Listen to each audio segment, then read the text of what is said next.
Dengue ward है, ठीक है। जैसे अभी सीजन अगर जैसे बारिश के टाइम पे मलेरिया डेंगू के जब केसेस बढ़ते हैं तो उसके लिए स्पेशल वार्ड दे रखा है। ये एनआईसीयू है। ये एनआईसीयू का क्या मतलब? एनआईसीयू होता है neonatal ICU, intensive care unit. मेरा ये अपना ये मानना है कि जो पहाड़ से जो लोग आ रहे हैं आप उनको प्रायोरिटी देनी चाहिए। देते हैं उनको? हम इस समय कितनी लेडी डॉक्टर काम कर रही हैं आपकी ये गायना में? ये अच्छा, हार्ट का भी कोई इलाज होता है यहाँ?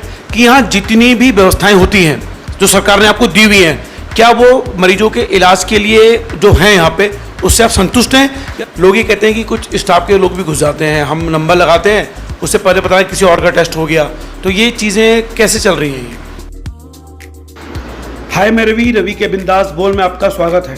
हॉस्पिटल सीरीज के पार्ट 7 में आपका बहुत बहुत स्वागत है। काफ़ी लेट हो गया यह पार्ट। दरअसल 15 जुलाई को मैंने यहाँ की नर्स हेड आसमा मंजूर और यहाँ के प्रशासनिक अधिकारी कम मैनेजर संदीप आर्य का इंटरव्यू लिया था, जो आज मैं आपके सामने पेश कर रहा हूँ। इस हॉस्पिटल के नकारात्मक और सकारात्मक पहलू पर चर्चा होनी चाहिए। मैं कुछ सकारात्मक पहलू आपके सामने रख रहा हूँ। दरअसल 15 जुलाई को जब मैंने यहाँ इंटरव्यू लिया था तो यहाँ पे ऑलरेडी डेंगू वार्ड बनाया गया था।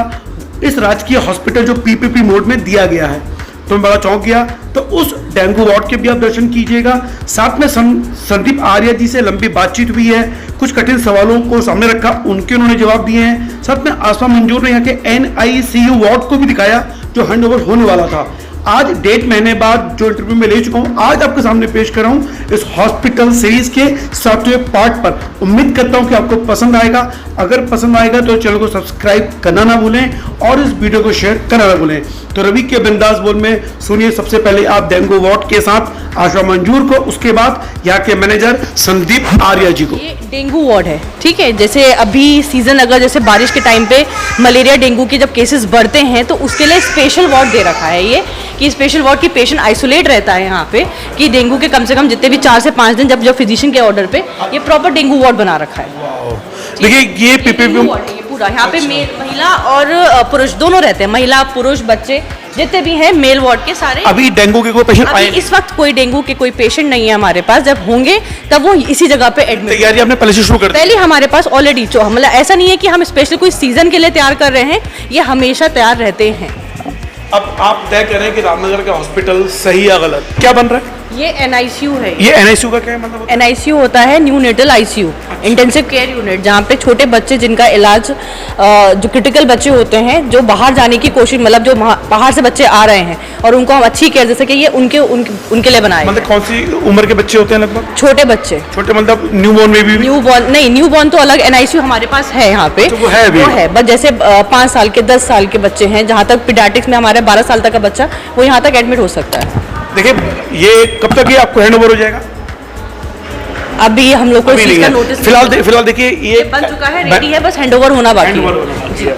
अब देखिए रामनगर के हॉस्पिटल में कई नकारात्मक खबरें मिल रही हैं, सकारात्मक खबरों को भी जानिए।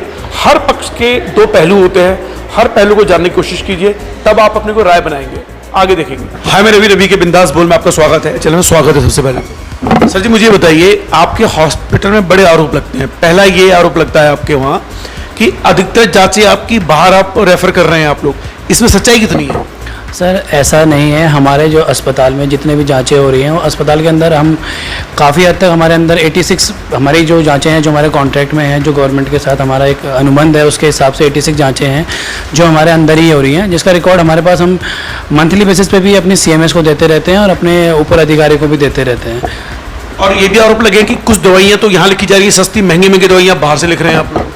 ऐसा नहीं है। हम जो भी दवाई हमारी बाहर से थी, हमने अपने डॉक्टरों को पूरा एक उनके अनुबंध के हिसाब से, जो भी हमारी गवर्नमेंट और प्राइवेट का जो हमारा एक टाइप है उसके हिसाब से हमें बता दिया गया है। उनको बताया है हमने कि आपको सिर्फ गवर्नमेंट दवाएं ही प्रिस्क्राइब करनी है। जो पेशेंट के हित में जो भी दवाइयाँ हैं वो गवर्नमेंट से जो हमें मिलती हैं उन्हीं के अकॉर्डिंग हमें दवाइयाँ लिखनी है पेशेंट को। अच्छा सर, ये भी कहा जा रहा है कि ये एक्चुअल में जो अस्पताल है वो रेफरल सेंटर ज़्यादा है।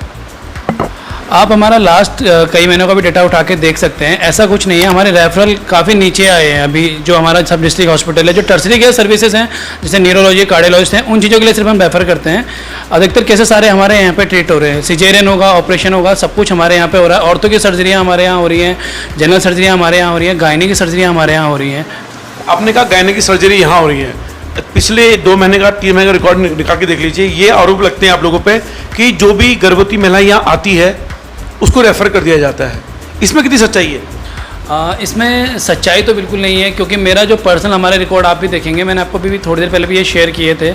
हमारे जो लास्ट मंथ सर्जरियाँ हुई हैं 45, 31, 73 ऐसे करके सर्जरियाँ हमारी चल रही हैं। उसमें LACS भी हैं, नॉर्मल सर्जरियाँ भी हैं, जनरल सर्जरियाँ जो हमारी होती हैं, ऑर्थो की सर्जरियाँ भी हैं, नॉर्मल डिलीवरी जो हमारी हो रही हैं।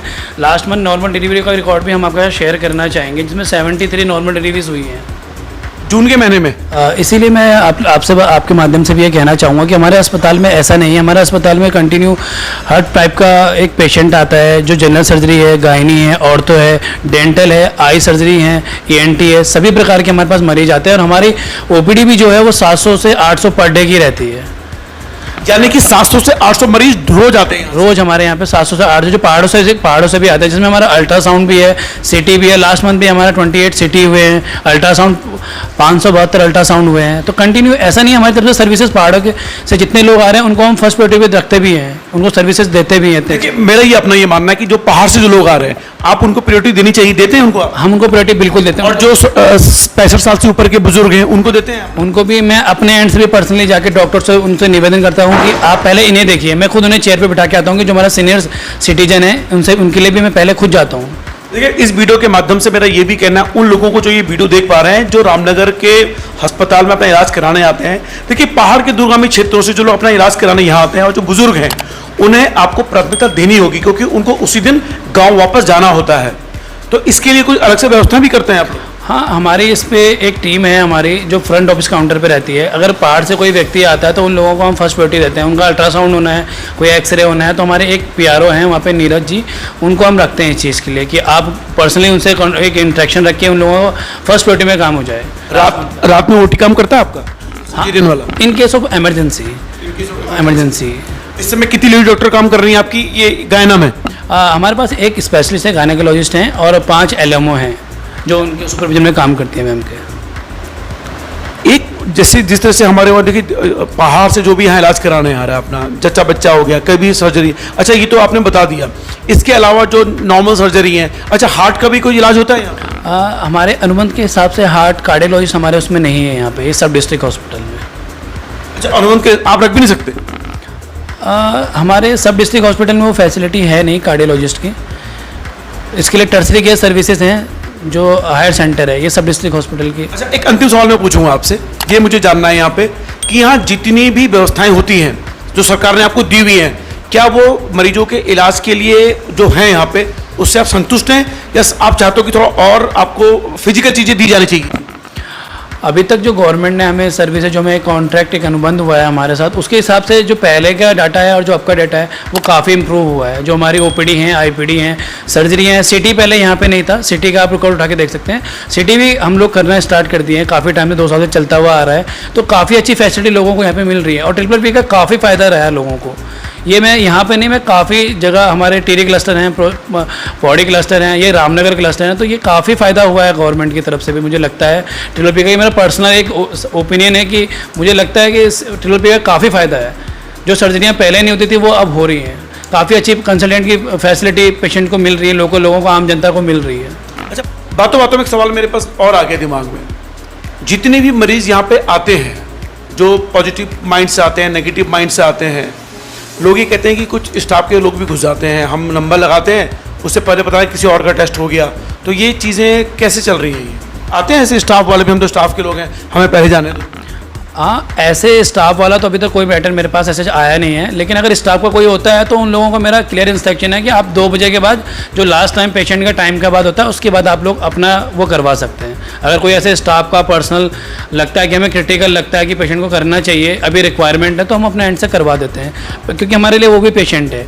अगर कोई पेशेंट क्रिटिकल सिचुएशन में आता है तो हम पेशेंट का देखते हैं, स्टाफ ना देख के पेशेंट को देखते हैं कि अगर एक जेन्युइनिटी के साथ आया है कि इस पेशेंट को सच में प्रॉब्लम है, तो वो चीज़ों को देखते हुए हम अपने एंड से करवा देते हैं। धन्यवाद संदीप जी। देखिए, फिलहाल रवि के बिंदास बोल में इतना ही।